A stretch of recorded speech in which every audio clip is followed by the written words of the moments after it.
situação. Confira aí. Oi, Mauro! Oi, pessoal de casa! Vocês conhecem alguém que parece ter dificuldade de crescer? Alguém que insiste em ser imaturo, um crianção? Bom, talvez você esteja diante de alguém que sofre com a síndrome do Peter Pan. Isso mesmo, aquele personagem dos livros, dos filmes, conhecido mundialmente como a criança que não cresce.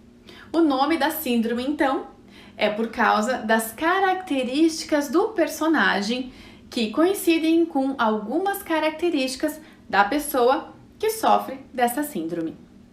Uma pessoa adulta que se comporta como uma criança pode até parecer engraçado durante um tempo, mas é algo que pode chegar a cansar, já que se tem que suportar não são só as brincadeiras, os comentários engraçados, mas essa pessoa, ela não consegue, ela não quer de forma alguma crescer, amadurecer. Então ela nunca ultrapassa ou supera a fase egocêntrica, narcisista e imatura das crianças. A vida adulta pode parecer sim assustadora.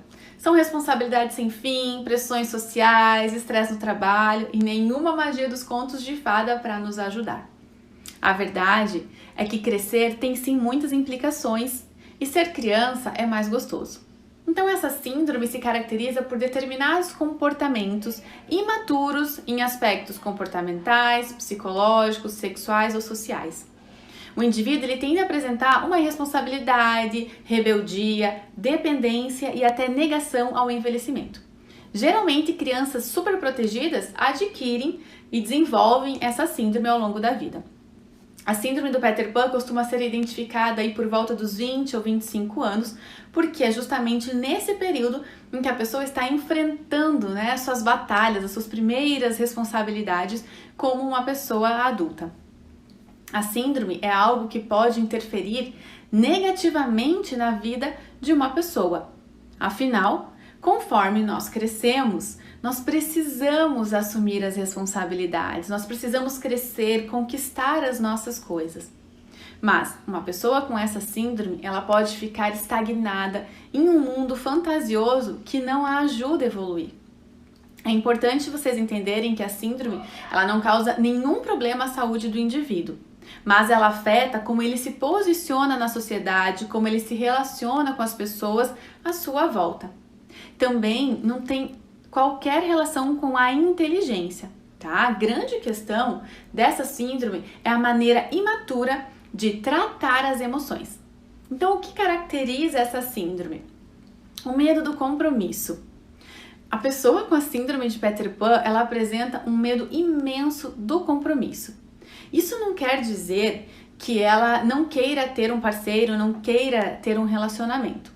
A pessoa pode sim participar de um relacionamento, mas sempre haverá momentos em que ela não vai querer ir mais longe. Em algum momento, ela vai querer ser livre de novo.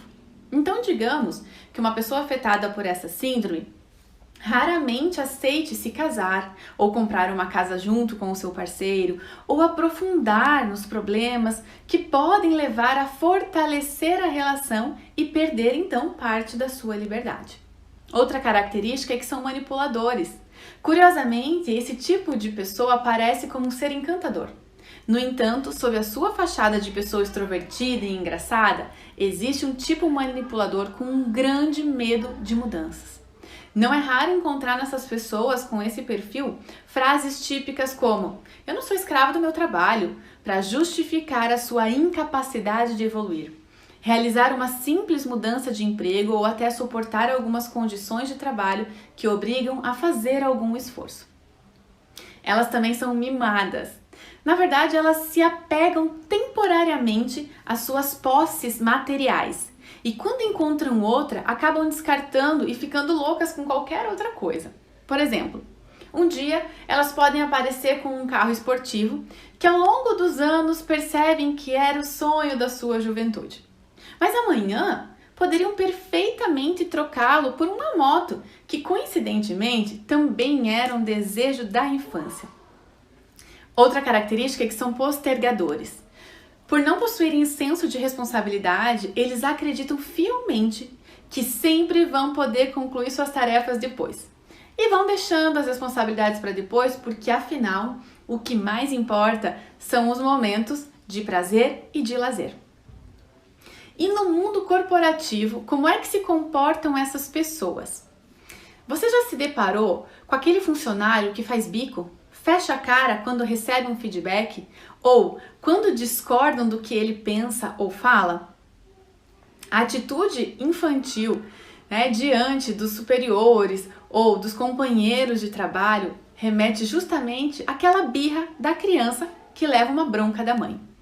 E ao adotarem comportamentos incompatíveis com esse mundo corporativo, como a falta de maturidade, não assumir responsabilidades profissionais, essas pessoas ficam presas na fantasia e acabam se afastando das exigências do mundo real. Elas se escondem em um mundo de fantasia. E dessa forma, não conseguem desempenhar seus papéis com sucesso, tanto em seu trabalho quanto em sua vida pessoal, que é o que se espera na vida adulta. Como é que a gente pode então superar a síndrome de Peter Pan? Primeiro, encarar a realidade. Esse é o passo principal para que você supere essa síndrome, encarando a realidade. Para isso, você deve entender o problema, identificar-se com ele e, principalmente, admitir que tem essa síndrome. Em seguida, é necessário chegar ao entendimento de que permanecer nesse funcionamento é muito ruim e te traz mais prejuízos do que prazeres. Segundo, é estabelecer limites. A imaturidade só consegue ser trabalhada através de limites. O problema é que não adianta ouvir isso dos outros. Você precisa ter consciência das situações. E dessa forma, antes de você ouvir um não severo de alguém, diga a você mesmo um não internamente. E com isso, você evita desgastes e consegue antecipar os seus problemas. Assumir a culpa é outro ponto, Assumir a culpa normalmente é complicado para qualquer pessoa. Porém, para as pessoas que sofrem da síndrome de Peter Pan, isso é muito mais difícil. Afinal, assumir a responsabilidade dos seus atos e as consequências dos seus erros exige coragem e maturidade. Por isso, é preciso que você se conscientize que não adianta você apontar os outros, o erro dos outros e fingir que você é perfeito. A nossa evolução se dá através do crescimento e o crescimento muitas vezes vem de um erro. Além disso, se queremos receber os louros das vitórias, precisamos entender e honrar o caminho até lá.